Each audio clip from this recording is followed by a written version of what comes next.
Hi Ritu saving මගේ YouTube channel එකට ඔයාලව ආදරෙන් පිළිගන්නවා. අද ඔයාලට කියලා දෙන්න යන්නේ පර්ස් එකක් මහන ආකාරය. ඒකට භාවිතා කරලා තියෙනවා printed linen material එකකින් රෙදි කොටසක්. ඒකේ දිග වෙනවා අඟල් 13ක්, පළල අඟල් 10යි. ඒ වගේම මේකේ lining එක වශයෙන් අද මම භාවිතා කරන්නේ හාල් කවරයක්. හාල් කවරේ මේකේ ඝනකම ගන්න ඕන නිසා හාල් කවරෙන් කොටස් දෙකක්ම කලින් මිනුම් වලටම අරන් තියෙනවා. මේ වගේ සිපර් කොටසකුත් අවශ්‍ය වෙනවා. ඒකේ දිග අඟල් 13යි. කලින් ගත ෆැබ්‍රික් එකෙම මේ වගේ පොඩි කොටසක් අවශ්‍ය වෙනවා. ඒකේ දිග අඟල් 4යි, පළල අඟල් 1.5යි. මේ වගේ නමලා දෙපැත්තෙන් අයන් කරලා තමයි අරගෙන තියෙන්නේ.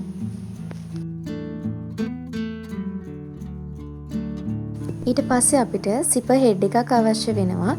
ඒකට අද මම මේ වගේ ස්ටාර් ෂේප් එකකින් සිල්වර් කලර් සිපර් හෙඩ් එකක් තෝරගන්නවා.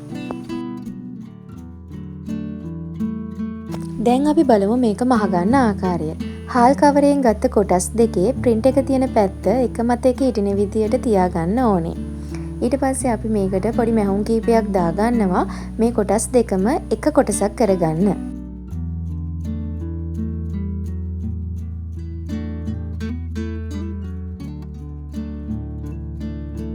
මම මේ මහන විදියට මැහුම් කිහිපයක් දාගත්තා නම් හරි.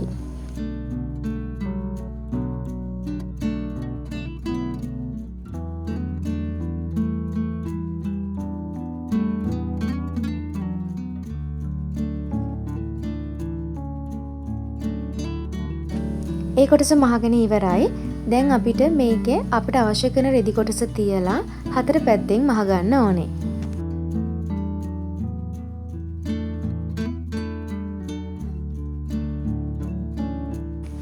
ඔයා මැහුම් වලට ආධුනිකයෙක් නම් මේ වගේ ක්ලිප් වලින් හතර පැත්තම ක්ලිප් කරගෙන ඉන්න.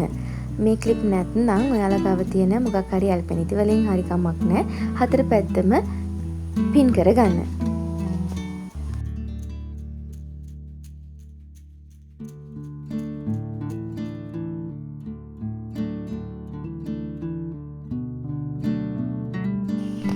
මේක මහද්දි මම ලයිනින් එක පැත්තෙන් තමයි මහන්න පටන් ගන්නෙ. මොකද හොඳ රෙදි කොටසේ අපිට වැඩිපුර කොටස් තියෙන්න පුළුවන්. ඒ නිසා ලයිනින් එක තමයි අපේ හරිම ගාන. ලයිනින් එක ගානට වැඩිපුර රෙදි කොටස කපලා ඉවත් කරගන්න පුළුවන්.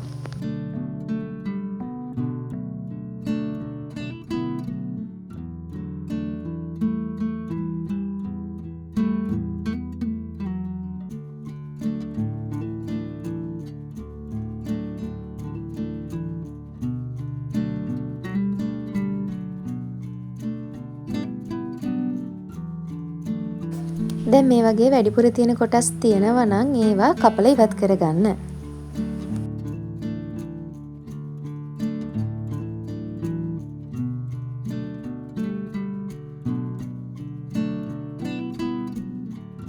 දැන් තියෙන අපිට සිපර් එක අල්ලගන්න.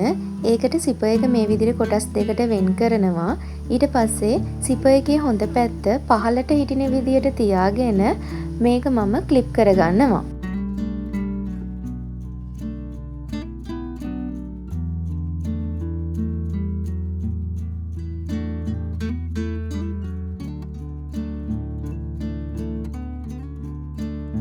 දැන් සිපර් ටේප් එක මේ විදියට මහ ගන්න ඕනේ.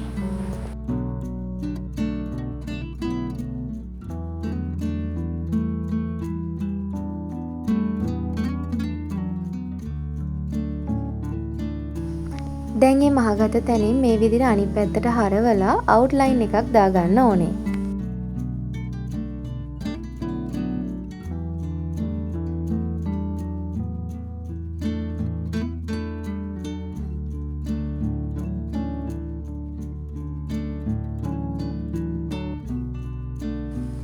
සිපර් ටේප් එක අල්ලගෙන ඉවරයි. දැන් අපිට තියෙන්නේ මේකට සිපර් හෙඩ් එක දාගන්න. සිපර් හෙඩ් එකක් නිවැරදිව දාගන්න ආකාරය මීට කලින් වීඩියෝ එකකදී මම ඔයාලට කියලා දීලා තියෙනවා. ඒකේ link එක description box එකේ දාලා තියන්නම්.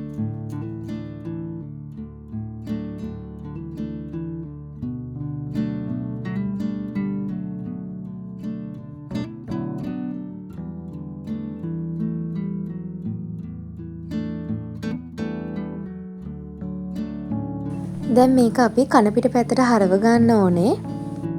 පරිස්සමින් හරව ගන්න ඕනේ සිප එක වහපු පැත්ත ඇරෙන්නේ නැති විදියට.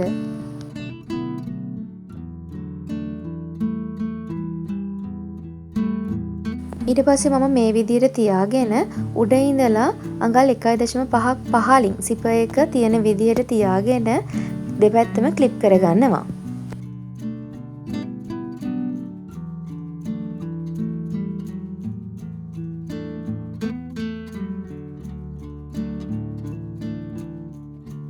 දැන් අපිට මේ පටිය අවශ්‍ය වෙනවා.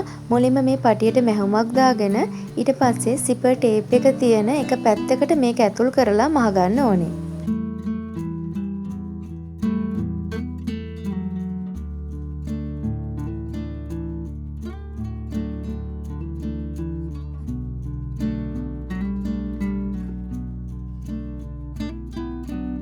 මම මේ වීඩියෝ එකේ පෙන්වන ආකාරයට තියාගන්න.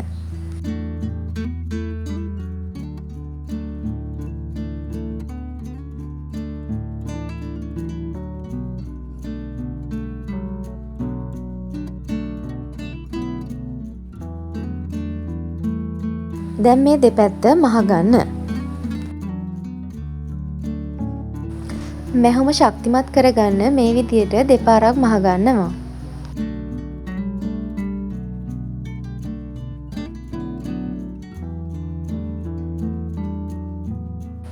පර්ස් එක මහගෙන ඉවරයි.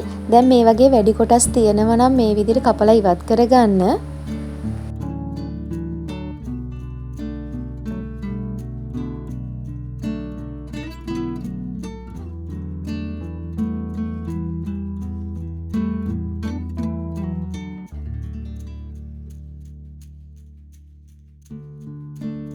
හොඳ පැත්තට හරවද්දී මුළු හතර මුලින්ම මේ විදිහට හරවගෙන ඉන්න.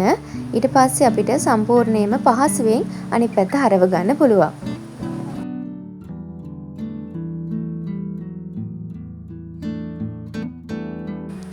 මේ පර්ස් එක මහන විදිය තමයි අද මම ඔයාලට කියලා දුන්නේ. ඉතින් මේකේ විශේෂත්වය තමයි මේකේ ලයිනින් එක වශයෙන් භාවිතා කරලා තියෙන හාල් කවරයක්. ඉතින් ඒ හාල් කවරය නිසා තමයි මේ පර්ස් එක මේ විදියට ලස්සනට ශක්තිමත්ව තියෙන්නේ. ඉතින් ඔයාලත් ඔයාලගේ ගෙවල් වල තියෙන අපතේ යන දේවල් භාවිතා කරලා මේ වගේ නිර්මාණ කරන්න. මේ තියෙන්නේ දැන් මම ඔයාලට කියලා දුන්න පර්ස් එක. ඒ වගේම මේ තියෙන්නේ මීට කලින් මම ඔයාලට කියලා දුන්න ක්ලියර් බෑග් එකක්. මේක බලපු නැති කෙනෙක් ඉන්නවා නම් මේකේ link එක මම description box එකේ දාලා තියන්නම්. කැමති කෙනෙක් ඉන්නවා නම් බලන්න. මේක මහන්නත් මම ලයිනින් එක වශයෙන් භාවිතා කරලා තියෙන්නේ හාල් කවරයක්.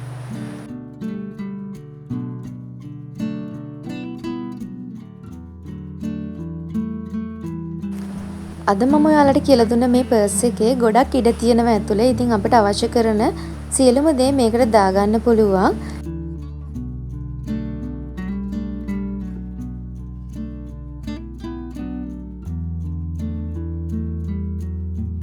ඉතින් මේ වගේ නිර්මාණ ඉදිරියටත් බලන්න කැමති අය ඉන්නවා නම් මගේ channel එකත් එක්ක දිගටම එකතු වෙලා ඉන්න. ඒ වගේම ඔයාලත් මේ නිර්මාණ මහලා බලලා ඔයාලගේ අදහසුත් පහලින් කමෙන්ට් කරගෙන යන්න. තවත් ලස්සන වීඩියෝ එකක් අරගෙන ඉක්මනින්ම එන්නම්.